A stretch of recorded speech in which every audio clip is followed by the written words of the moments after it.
Debussy's prelude La Puerta del Vino once had to compete against a Brazilian guitar piece in a quirky but highly respected contest of good taste. This competition offers us a whole new perspective on Debussy's jewel.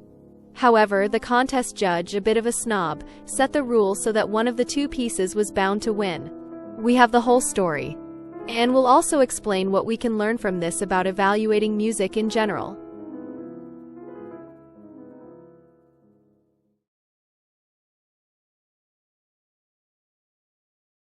La Puerta del Vino, the third piece from the second volume of the Preludes, is a masterpiece in the adaptation of folk culture for art music.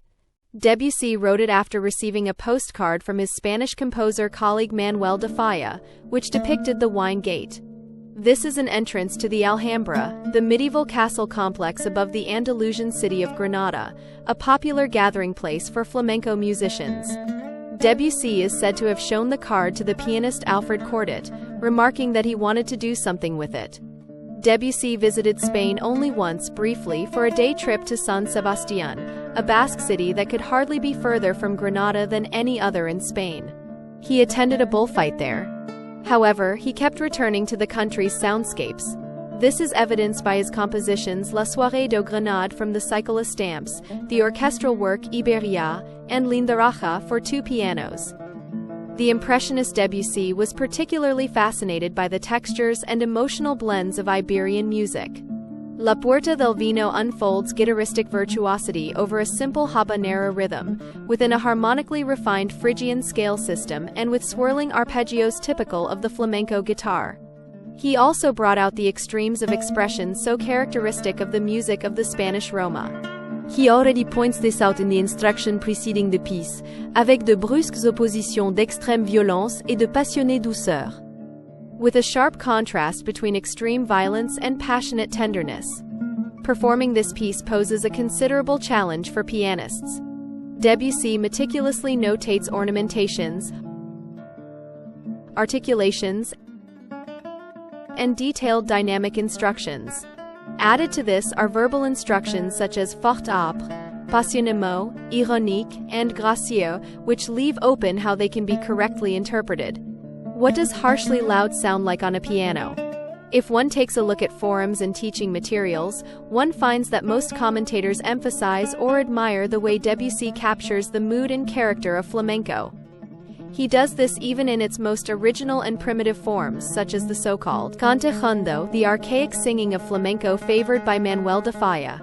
De Falla was a purist. He regarded later developments as decadent. Yet Debussy's work stood up to even this harsh judgment. In an article for the renowned Revue Musicale, de Falla noted that Debussy had not listened to the cante jondo, which he had encountered at a World's Fair, with the ears of a classical musician and forced it into a familiar major-minor scheme. Rather, he had grasped its true essence.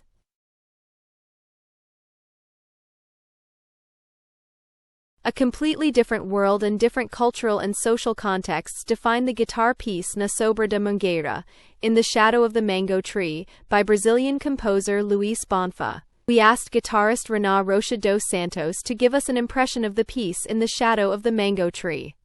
Renan teaches at the L'Art Manaus Cultural Center and can confidently be described as an authentic Brazilian musician.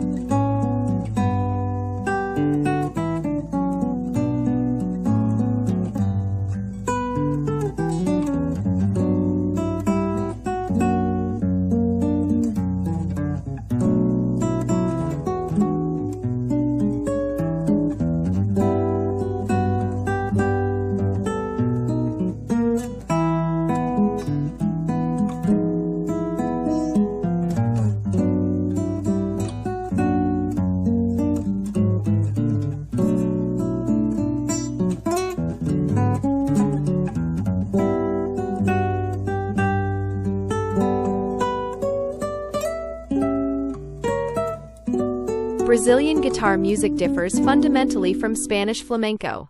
It is delicate, tender, charmingly melancholic, and marked by saudade, a word that Brazilians like to describe as untranslatable. Alongside Spanish music, Brazilian music is perhaps the one that best expresses the essence of the classical guitar, albeit in a very different way, which has a lot to do with social contexts. It is the result of a fusion of European Romantic soundscapes, embodied in the works of pianist Ernesto Nazaré,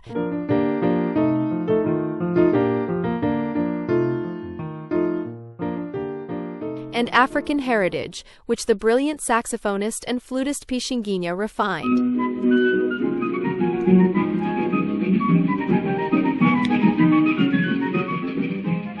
The two represent the birth of choro, an elegant style that can be seen as the predecessor of samba and bossa nova. Na Sobra de Mangueira takes the form of a choro but can also be played as bossa nova, and has been covered several times, including by the Japanese DJ Nujabes. Its quality lies, as in many other titles of música popular brasileira, particularly Tom Jobim's classics, in the potential for individual interpretation. Roger Scruton, who passed away in 2020, was an influential, conservative elitist British philosopher who, like the German philosopher Theodor W. Adorno, had a declared aversion to popular cultures, of which he, however, like Adorno, understood very little. In his highly readable book The Aesthetics of Music, he pits Debussy's Prelude against Bonfa's Bossa Nova. It is unclear why he compares these two in particular since, as already mentioned, they originate from cultures that are highly dissimilar in social, aesthetic, and stylistic terms. The way Scruton presents Debussy's work in the book is somewhat puzzling. It contains a confusing musical example with these elements. Essential elements of dynamics and articulation are missing or incorrect, and the introductory bars are omitted entirely. The musical example barely conveys the essence of the work, namely the brilliant handling of the subtleties and expressive means of flamenco. Scruton's musical example for Bonfa's piece also requires explanation. It is a meticulous transcription by Bonfa's friend Carlos Barbosa Lima, repeatedly discussed with Bonfa, as the musicologist Tiago de Souza Meyer notes in a dissertation for the University of São Paulo. The meter of 7/8 and 8/8 applies only to these 4 bars of the intro, which Bonfa performs in a rather free rhythmic style. The piece actually follows the standard 4/4 time signature, which is also indicated. In my opinion, neither musical example captures the essence of the two pieces, but rather conveys a rather confusing impression. But now to Scruton's judgment. He writes, "Expressive qualities are also objects of aesthetic interest to the person who grasps them. This is why we must distinguish the expressive content of a piece of music from the associations, atmosphere, and emotional aura that inhabit its surface. A piece of music might be dreamy and indolent, like the guitar music of Luis Bonfa, and all the worse for it. But if it expresses dreaminess and indolence, as does Debussy's masterly La Puerta del Vino from the second book of Preludes, albeit with a bitter tang, then this is a kind of aesthetic success. Bonfa offers us music that has atmosphere, while being inexpressive.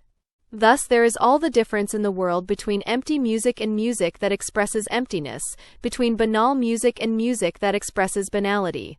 We speak of expression only where we recognize an expressive power in the music.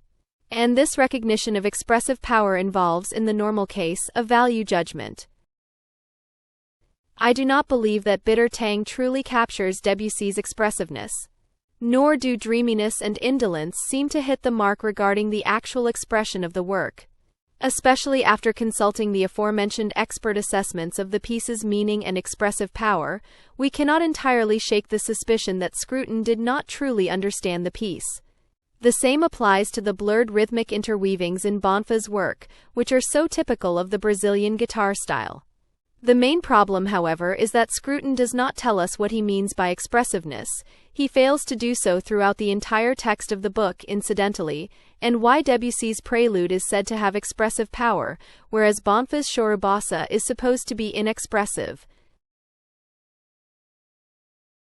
Scruton somewhat naively compares music of different styles and cultures, and yet presumes to make a value judgment. Such a judgment is only possible, however, if the values of the two worlds are comparable and reconcilable. This presupposes that universal characteristics exist for music. What is the situation here? The influential music psychologist Leonard Meyer has reflected on this in an article titled A Universe of Universals.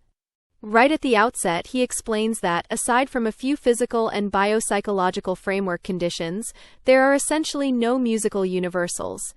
The biopsychological universals that Meyer himself contributes to the discourse fall under the loosely defined categories of neurocognition, syntax, statistical parameters, classification, hierarchical structures, and redundancy.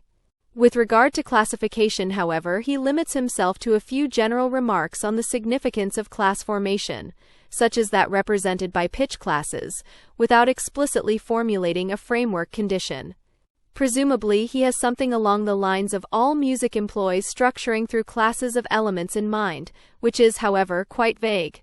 Meyer does not really specify any framework conditions regarding hierarchies either. Presumably not entirely without reason, however, he points out that since the music theorist Heinrich Schenker, two things have frequently been improperly conflated, namely hierarchies in structures and what the Romantics regarded as depth. Thus, Schenker's fundamental thesis is occasionally misunderstood as the deeper meaning of a musical piece and compared, for example, to the profound archetypes of Jungian psychology. If even in terms of architecture there are hardly any clear musical universals to be discerned, then this applies all the more to judgments of quality. In this regard, one can at best fall back on social observations. The highest quality music would have to be created by the most talented and best trained musicians in a given culture through extensive learning and research processes. Depending on style and culture, certain characteristics are important to them, while others are not. We can assume that both Debussy and Louise Bonfa meet these requirements for musical competence and seriousness. It is then interesting to examine why their music sounds the way it does. The process of judgment is not to apply arbitrary criteria to which one ascribes universal validity, as Scruton implicitly does. One should select the works that the best musicians of a given style themselves designate as excellent, and then ask why this is so. The intertwining of European art music and popular music is more diverse and dense than one might think. In fact, musicians themselves are hardly interested in value judgments. They draw inspiration from what they hear and read and use the works of others primarily as material for further development. For example, Franz Schubert's art song has inspired numerous famous singer-songwriters. You can learn more about this in this video. Check it out and subscribe to our channel. The best is yet to come. And feel free to leave a comment below about what you think of comparisons like the one between Debussy and Bonfa.